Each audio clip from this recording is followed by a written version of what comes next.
Hello everyone welcome to my mini vlog. तो आज सकाल आरंभ हो जाता रोसे कर रोसे करी माछ भजा कारण आम माउसी नहीं आस बिल माछ आठी अल्प भाजी देकी आसीगले मत साहय करने को मो मामा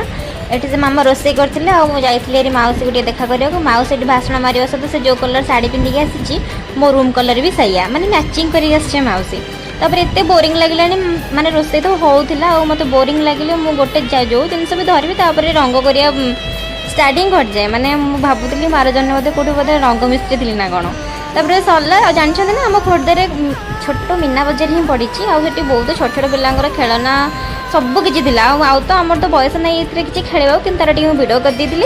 आउ पड़ा हरेक माल 5 टଙ୍କା 10 टଙ୍କା सबकि जिनस पड़ा आईटा देखिए मतलब खुशी लगे मत इच्छा कि काश मुझे छोट पिला जाइए